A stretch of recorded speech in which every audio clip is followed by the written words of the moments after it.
Perhaps I'm overthinking how to play the ukulele. Yeah. Are there certain songs where you would... Other songs it appears... What's that? Thanks for that. Oh, it's like still bleeding.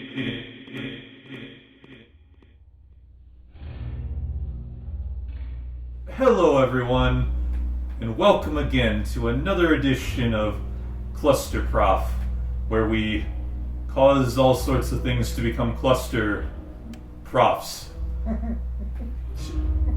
Before we introduce today's topic, and this is once again presented by Rory and Ryan, today we are joined by a special guest, Dimitra. I don't know how to pronounce your last name.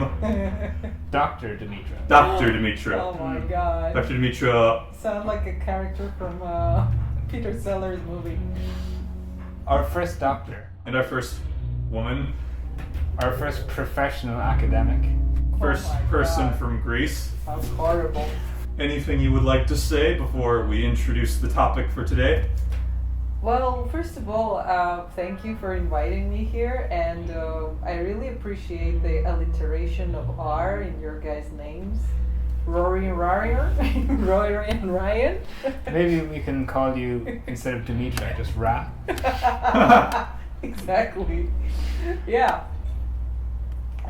So I'm really curious to see where this conversation is going to lead us, because I think one of the enjoyable parts of this is that we don't really know. That's true. Yeah. I think this topic was suggested by Ryan. Yes. Today's topic is a character that we might have mentioned a few times. I'm assuming Rory will draw a picture or use an image of it for those of you watching the video to figure out what character it is. But for those of you who are not too familiar with Chinese, the topic will also somehow possibly relate to charisma. So, who wants to start? So does "de" mean charisma?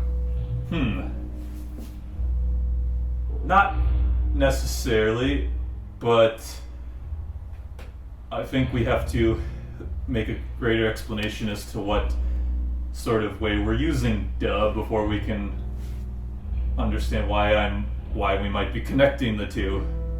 So are there any other potential translations for "de"? Well, there's "de" is often used to explain morality or ethics, but that's not the topic for today. Perhaps a modern Chinese dictionary with an English translation is probably not sufficient. Perhaps we have to turn to the works of Confucius or the Taoists to get at what we're trying to get at. I would disagree in part with one thing that you just said, which was that "de" as a word which means morality is not what we want to talk about today.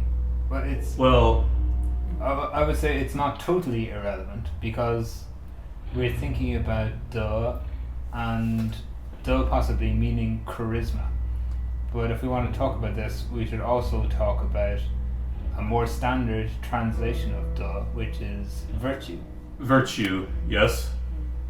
And virtue is maybe linked to morality. I mean, the concept of virtue and the concept of morality. Is there? Maybe we can invite our special guest, who is Greek and is therefore an expert on Aristotle, right? On You things, know- on you know- things immoral. Yes. You know the of course. Nicomachean Ethics like you know the back of your hand, right? Yeah, of course. Well, yeah, the thing with virtue is that, at least in the, let's say, in the classical Greek understanding, the thing with virtue is that it is something that you have to work hard for, right? You have to cultivate. It's not something given. However, in, like, let's say in a text like the Analects, we see Confucius say that it was Tian that gave him his de, right? And this brings it maybe closer to our idea of de as charisma, like as something given, basically. I mean, in a Christian context, we would say that charisma is given by God, right? People who are talented often say that, oh, I got this gift from God, like I have this charisma, like to play music so well from God. But then, of course, they also add that this talent or charisma is only one part of the deal, right? You have to work on it. However, we do understand charisma in terms of a kind of givenness, right? As something which is given. And you have to work on it to realize it, let's say. However, virtue in Aristotle is something that you have to work on. Of course, as a human, you are predisposed to develop, right, arete or arete as it's pronounced. But these are words for virtue. Virtue, yes, arete, or and usually Western thinkers pronounce it arete. I had a question also partly about Greek, but maybe my understanding of the English word charisma is quite narrow. But for me, I wouldn't think of it as, say, like the talent of being able to play music or something like this. And it may be God-given or natural, like from birth, or it may not. It may be practiced, in my understanding. But charisma, for me, refers to the ability to move other people and maybe persuade in some way, either directly or indirectly, for people to follow you or to do your will. So, for example, a salesperson should have charisma, right? Because they need to talk somebody over. But, okay, so when I mentioned to Dimitra about the topic today, Dimitra, you mentioned a Greek word which is similar to charisma. Is that right? Yeah, which is basically the word charisma. Like the word charisma is the Greek word charisma. Charisma, which comes from the verb charizo, which means to give, to offer, to give something as to bestow a gift, right? But charisma, I mean, is understood as this kind of given that still you have to realize, right? Still it's something you have to work on. Like it is a given, but it's also something which is waiting for you to realize it, right? So it's somehow a given and non-given at the same time. Like many people we say, right, in our everyday life, like, oh, he has such a charisma with whatever. He's charismatic speaker, but I don't know. Is your understanding that charisma is not the same as talent, right? Not the same right? as talent. Maybe talent seems to be more action oriented. Talent maybe has this more of this givenness, which is to be realized, whereas charisma is already something which is obvious there, right? It's influence. But certain talents, can't they give you charisma, like being a great public speaker, or you're right, being good at being able to read your audience, or let's say you have a talent in speaking, right? You're good with words, but then this is different from having a charisma as a speaker, as a public speaker, right? What's the difference then of, let's say, tiancai in Chinese, like? But when we say charisma, we don't only mean the potential, right? We don't only mean let's say, the talent one has, but we also mean the effect of this talent, right?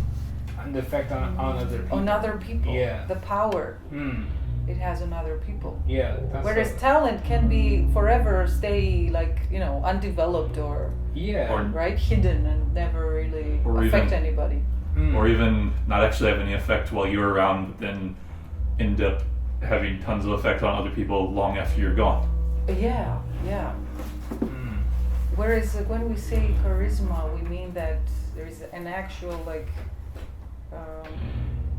perception of the effect of what you can do on other people, whatever that is. But like you said, I think that as charisma has to be linked to morality, right? Or then, like what you mentioned about Hitler, right? Okay, so we mentioned this before we started talking today, about the Hitler example. So was Hitler charismatic, right? Did Hitler have charisma? And then bringing this question into the realm of Chinese philosophy, the Chinese language, did Hitler have right? Yeah, did Hitler have So if we talk about charisma, so in terms of charisma, how we were just talking about it a minute ago, he certainly had some talents, and say talents for public speaking, and these were certainly enabled him to move people, right? And he had a kind of power. Right? So that I guess fills our kind of criteria for charisma. But it's often translated as virtue. We would not maybe normally say that Hitler is a virtuous person. I don't think. But he holds several features of somebody who might fit if we want to be very cynical. He thought he was looking back to the past for how society should be run. He thought he was restoring Germany back to that past. He knew how to use words, according to Confucius, like somebody who has knows how to use language, knows how to the effect of language, and he's very cautious with it and very able with it, capable with language. So I'm wondering, so in Chinese philosophy and the character thinking about two kind of major branches of Chinese philosophy, you have Confucianism, right, and Taoism, and we have in each of these. So would these be understood very differently, I wonder? The Confucian Xunzi.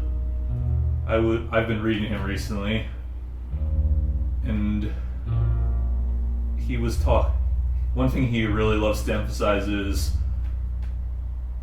you can have the ability to gather lots of capital, and you can have the ability to influence the will of the people, and then you can have the talent to understand how to run a state. But if you disrespect ritual then you're not going to be successful at what you do. So in Confucianism, I guess we might have to ask if requires li in some way, shape or form. And also in Confucianism, I think, at least from the Luyuts, the analects, it's clear that the is not as big or as all-inclusive as Ren, as benevolence, right? I mean, people can be Confucius says that his students have but he hardly calls any of them like really a consummate person, like the perfect person, like the very good person, right?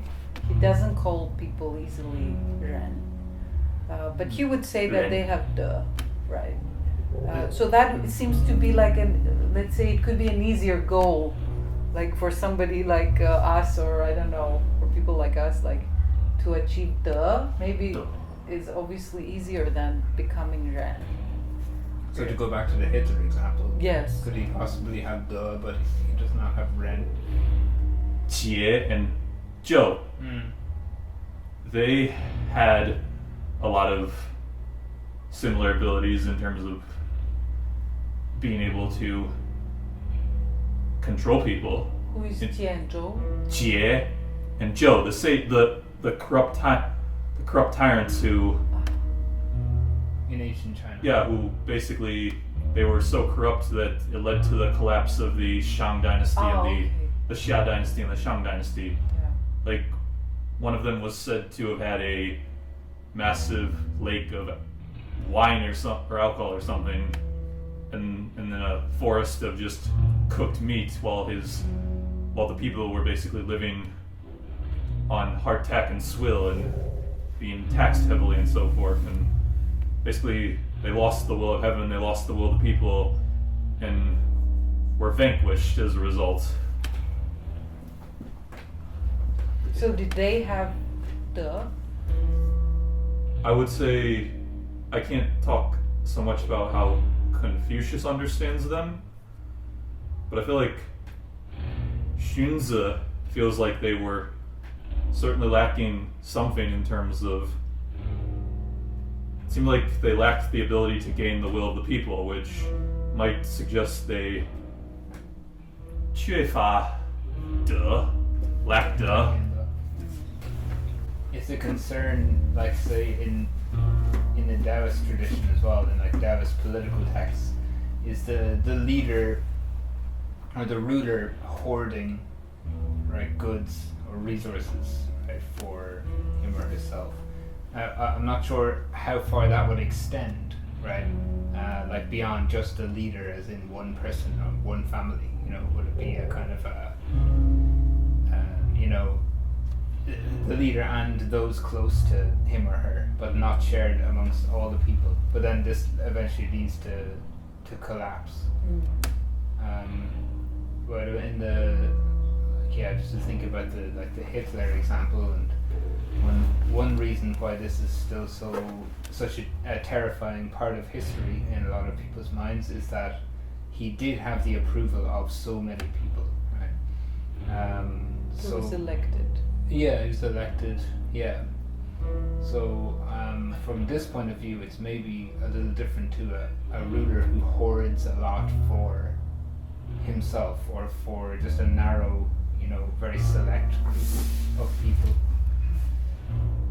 But Dimitra, a moment ago you were going to say that you didn't think that Hitler fit the bill for somebody who has De but doesn't have Ren. And I'm wondering. Yes, I mean, at least in a Confucian context, I think that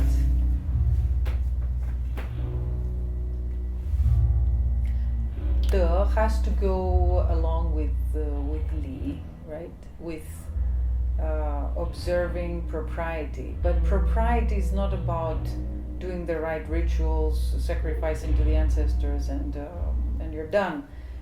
This propriety, or rituality, or however you want to translate Li, is necessarily linked with Ren, with benevolence.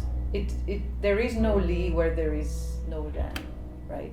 So this is the thing with all those Chinese concepts, actually. This is the problem, but this is also somehow the solution, in the sense that the moment you discuss one of them, you have to bring in the others, right, into the discussion.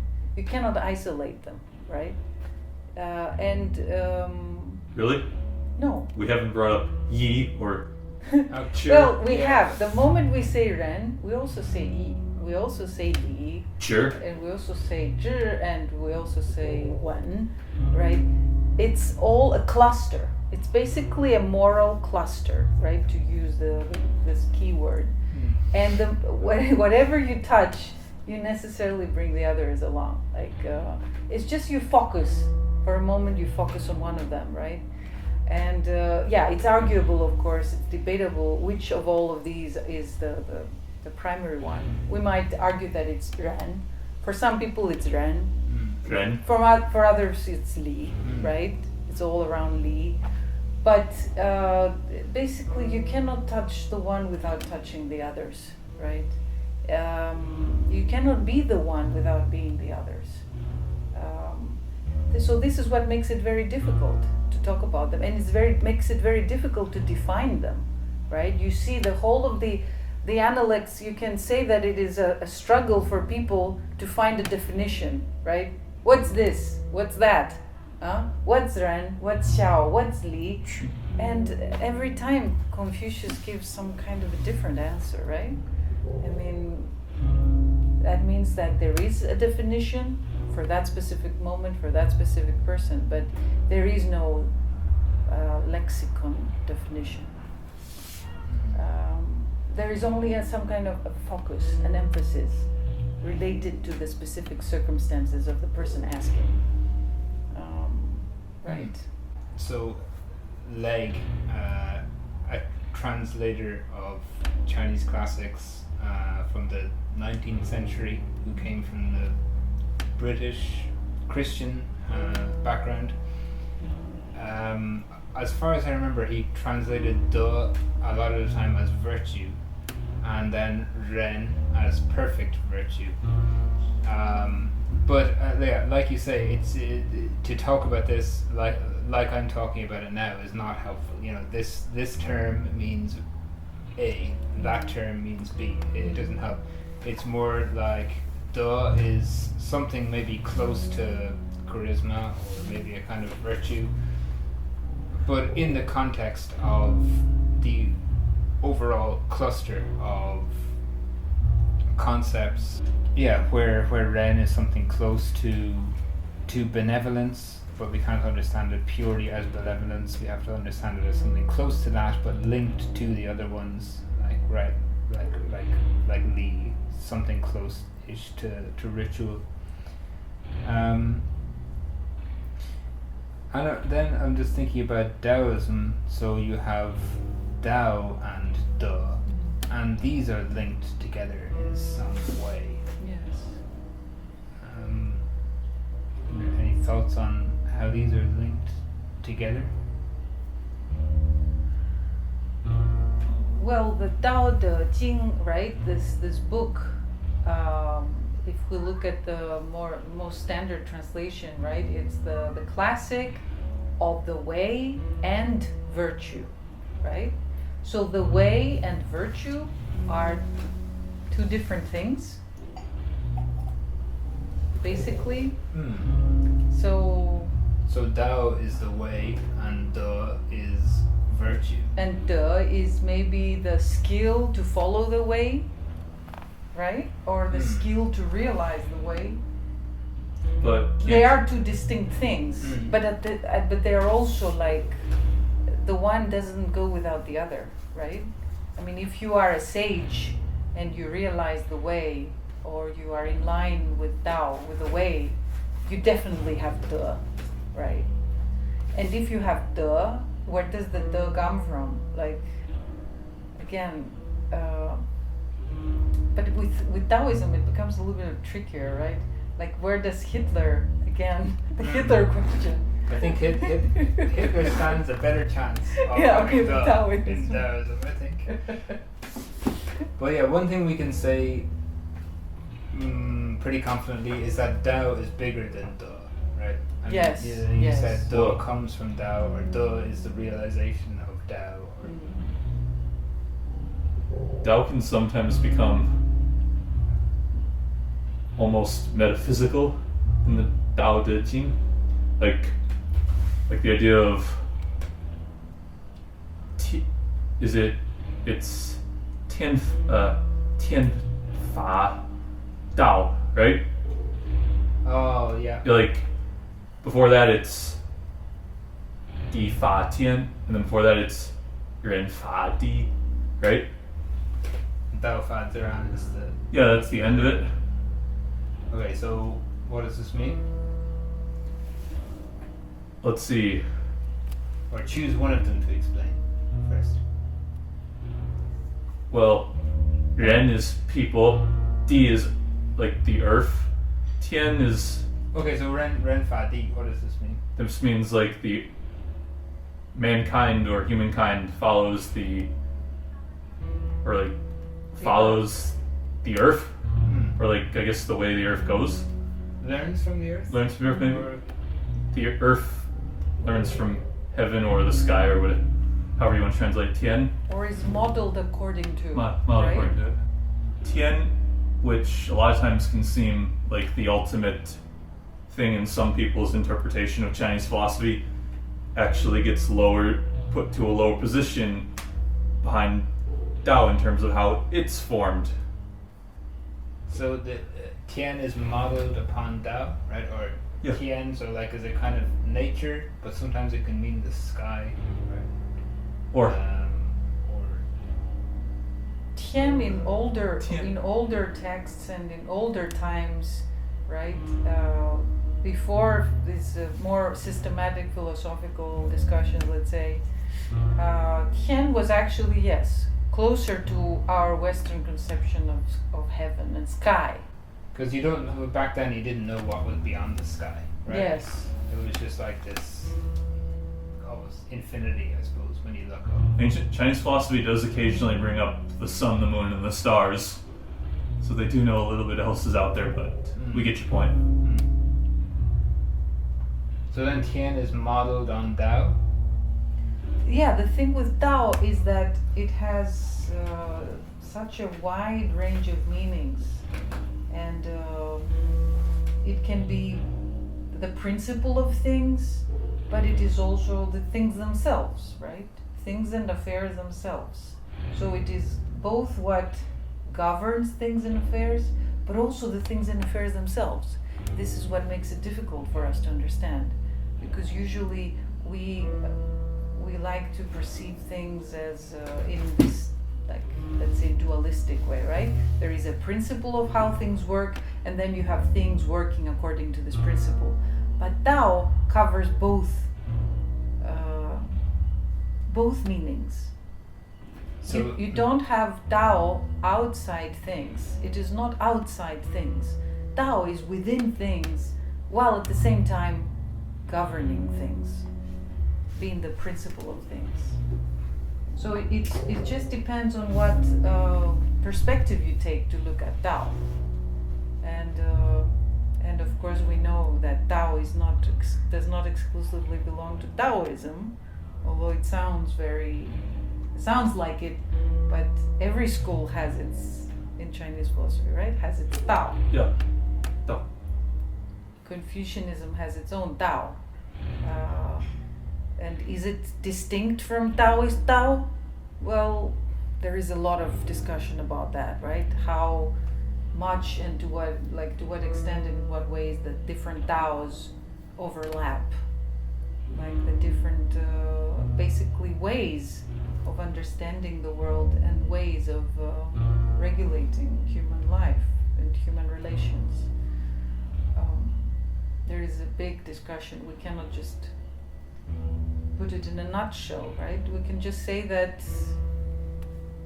it depends on how you look at it.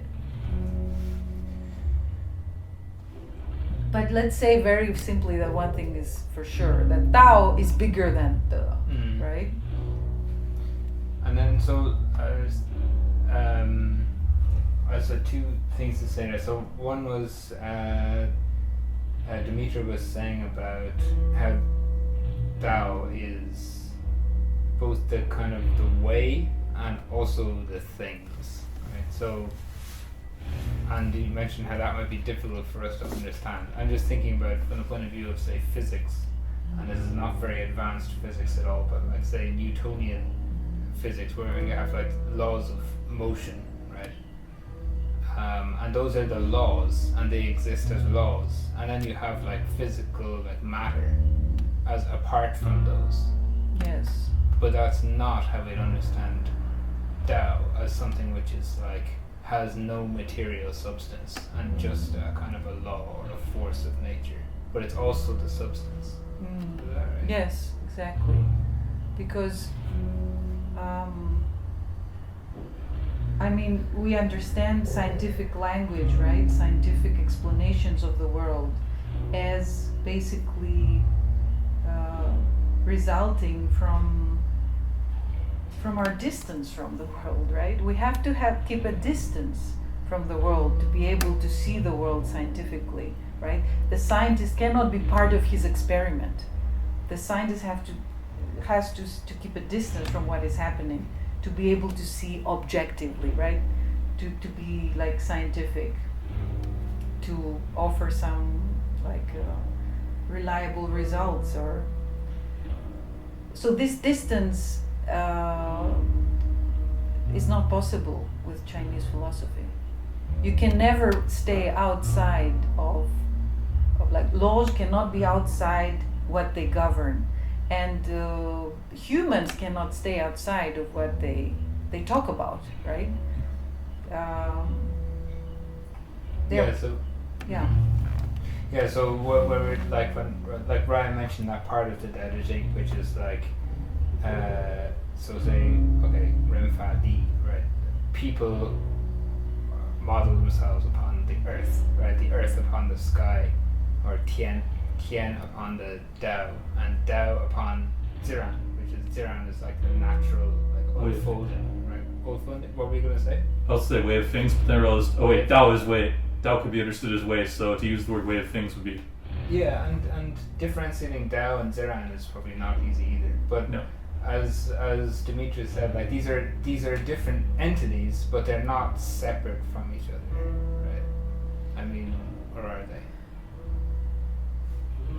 Well, so Renfa-di, so people model upon the earth, but are people part of the earth?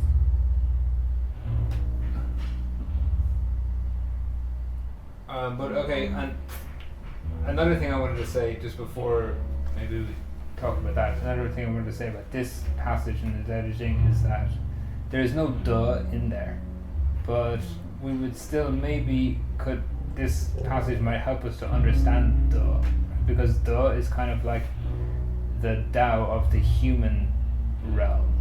Is that right? So like when you have like Ren-Fa-Di, so people model themselves upon the earth, basically upon what we experience around us, right? We live on the earth. We don't live in the sky, so we learn from what's around us. But this is connected with the Tao, because Tao comes later on in this passage, right?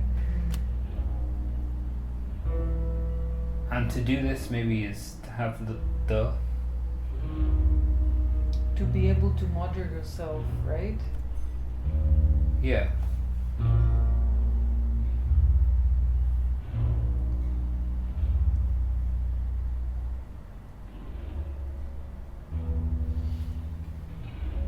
Yeah, it seems, I mean, my first intuition is, like I said, that there is no way to talk about Tao without bringing in the, and the other way around. Like someone who is in line with Tao, someone who is in line with these natural processes, that is someone whose behavior is natural. But of course, what does this natural mean? I mean, we need to also talk about that. What is this SelfSow way of acting, right? What is this natural way of acting? Is it hugging trees? No. Is it like leaving society and becoming a monk? No, not necessarily, that is. So yeah, someone who is in line with this natural way of thinking and living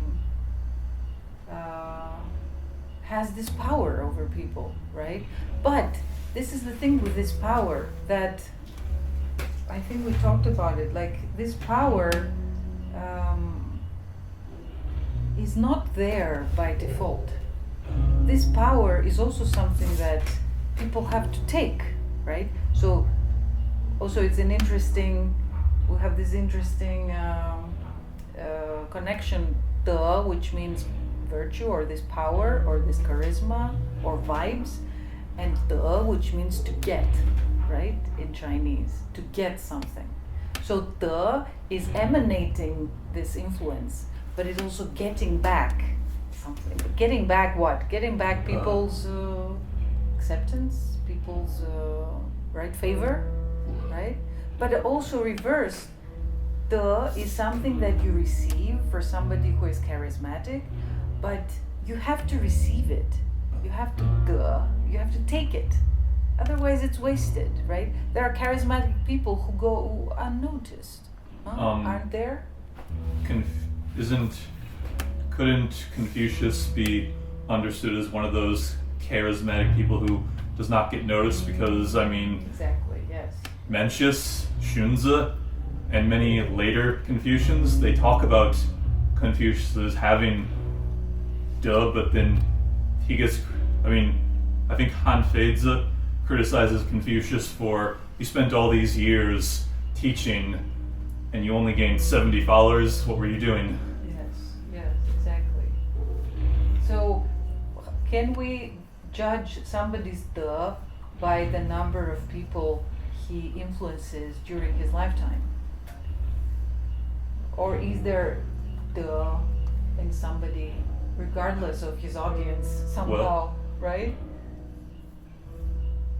Well, as I remember, the Analects mentions many examples of people who might have had duh, but not every name in there is just a household name that was known for being front and center and everything. Yeah. Like, was the Duke of Zhou, was he necessarily out?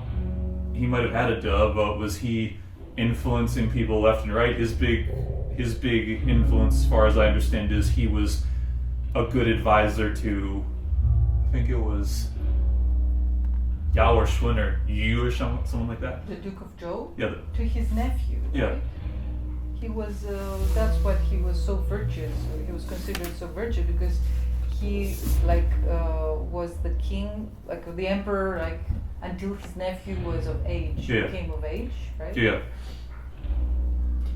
I was just thinking there, happened to see earlier on today like a kind of a cheesy business quote, or like a cheesy like inspirational quote for business people, which was giving equals getting.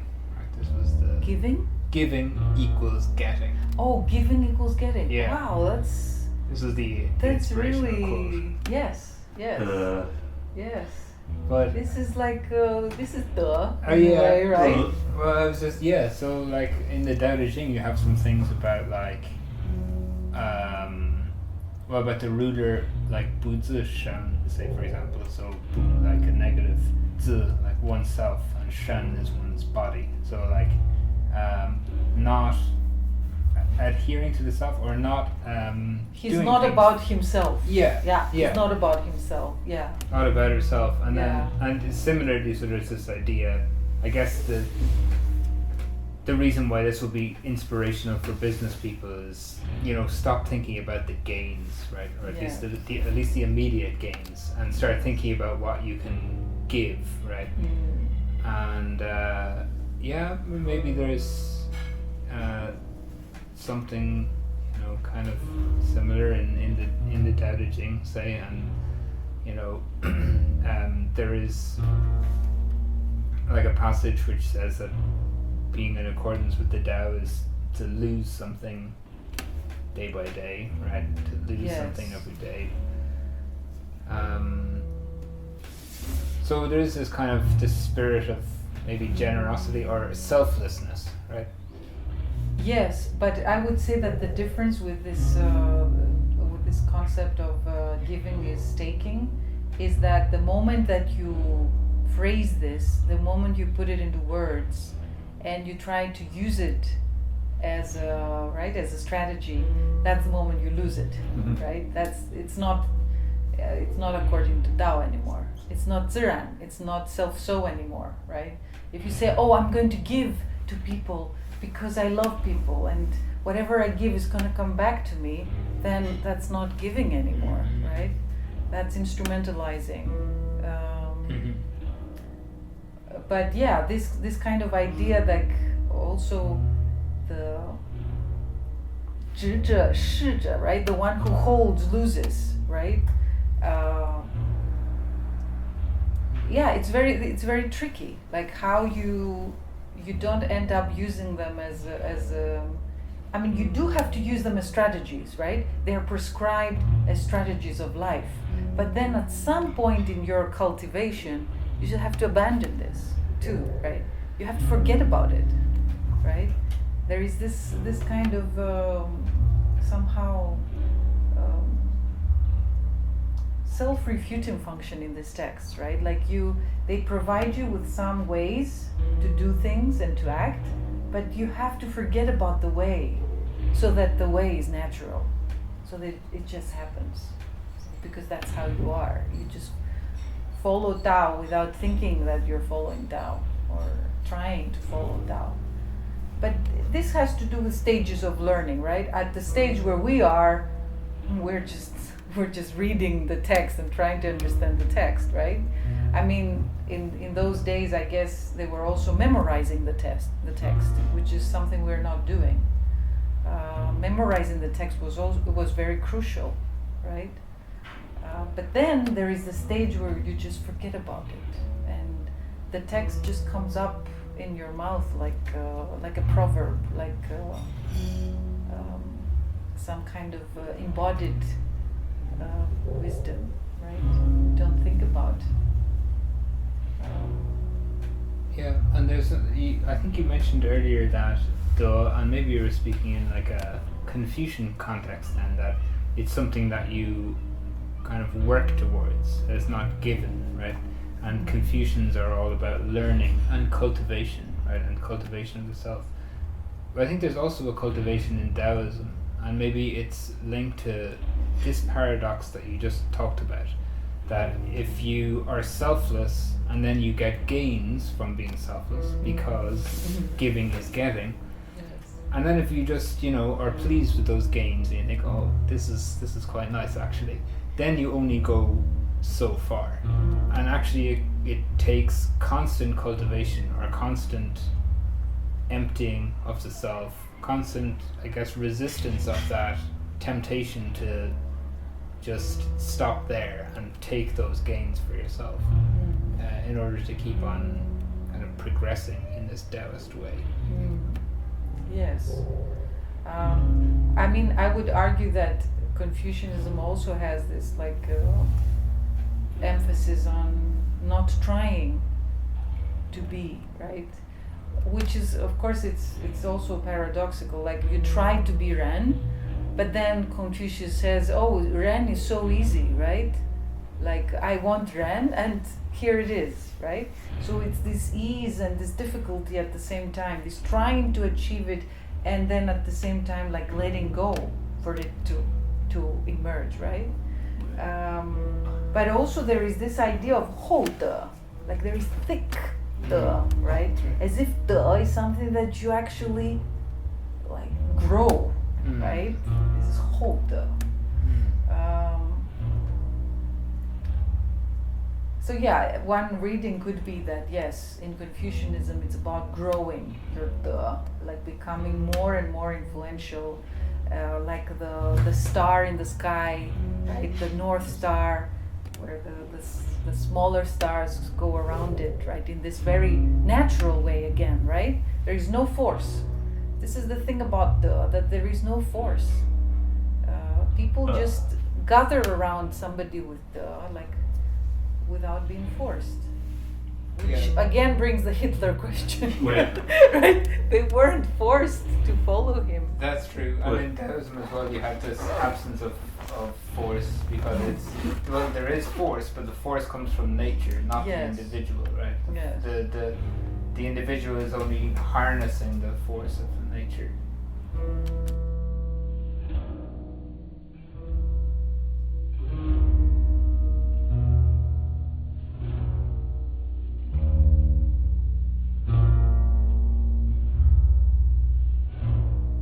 How can we cultivate the without cultivating the, right? Right? Like, I mean, in the analect we read, promote others to promote yourself, right? Help others to help yourself. Or could it be that does something proto-Freudian that involves the subconscious. Okay, in what way? Like, maybe the active part of everything you're doing isn't operating so much within, but maybe within that part that you are not aware of. Duh is the master, or at least is taking foothold there. I don't know, this might be a bad point, but I kind of get what you mean, and like maybe, I mean, if you're really trying to be like wu-wei about things, right? Wu-wei meaning like inactive, or let's just say not acting for the self. And if you're trying to be really not acting for the self, is there this kind of, like you say, subconscious awareness that acting in this way is actually beneficial for the self? And maybe this is, like Dimitra was saying, a kind of an instrumental or purposive use of Taoism, right?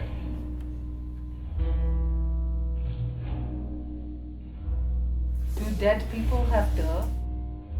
Well, we've often talked about Confucius as having duh, not being so successful in his lifetime, but Confucius might just be the most influential person on Chinese culture in history. So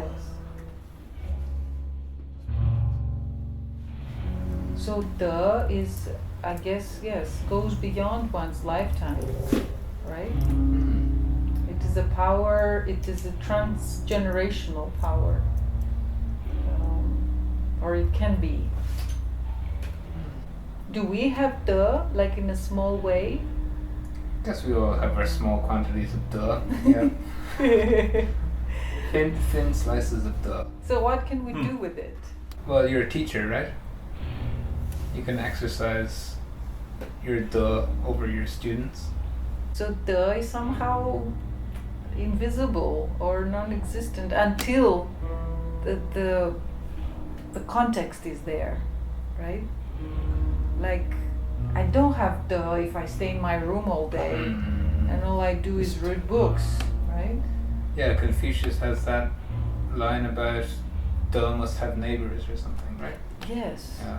Yes, you need neighbors to see duh, but also to receive it and cultivate it themselves.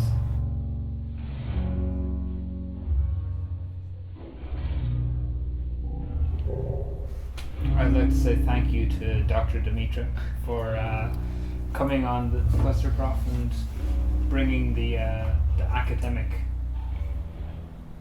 quality of this podcast up several notches. 1 minute segment. yes. So everyone, maybe you know this, maybe you don't, but I'm somewhat of a health nut. Anyway, I've been meal prepping. I've been preparing a week's worth of meals on Sundays, so I don't have to waste time. And despite how several people have told me that this would be a real pain in the butt, it isn't. Here's one tip I gotta give to those of you who are gonna do some meal prepping. A sweet potato is the perfect thing to have for any lunch or dinner. It's starchy, so it's satiating. It's loaded with more vitamins and minerals than your standard Idaho russet potato. Sorry, the Irish didn't get it right with the type of potato they're using. But yeah, go for the sweet potatoes. Other options, chicken, fish, anything you want, basically. Just don't put it all in the fridge at once. Make sure some of it gets in the freezer so that you don't have bad stuff going on. You're putting sweet potato forward as a kind of superfood, like avocado or one of these. Well, I don't want to call it a superfood. It's probably not that high in terms of it. I'm just saying, it's better for you than a potato, but it's also satiating. I thought health nuts would want fresh food every day, but you, Mr. Health Nut, prepare all your meals at one time. Yeah, but the food is fresh. It's just it goes in the freezer or in the fridge. How is it fresh if it goes in the freezer? Fresh frozen food. I just mean I don't want it. I just mean it's not processed. Okay. Okay. It's still homemade. Yeah. Dimitra, do you have any special sections? Special segments, like Ryan has his 1 minute segment. I'd just like to mention how Dimitra generously brought Captain Corelli's mandolin from Greece to China for this show.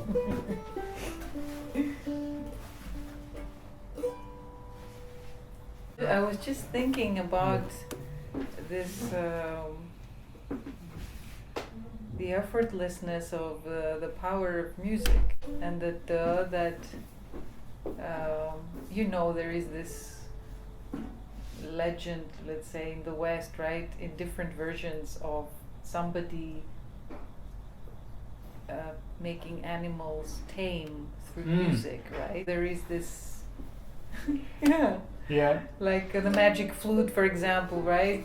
Zauberflute, Mozart's, where he plays the flute and magic. So we could say that is also a kind of magic. Yeah. Right?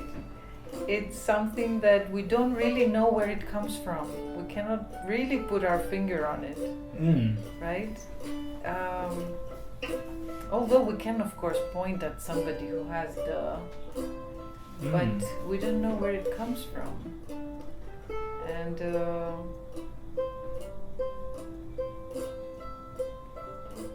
and this is exactly what makes it so difficult to also emulate, talk about. But I think this is also what guarantees that it's easy for everybody to have just because there is no recipe that you have to execute in the perfect way, right? There is no recipe. You can find your own way like you find your way to play music. Yeah, you don't need to be like, I don't know, over 6'2", or you don't need to have an IQ of whatever to have there's no kind of set things, set requirements. But still, this doesn't mean that comes randomly. You still have to learn how to play, right? But then the way that you play is all yours. And the way you influence people is again all yours.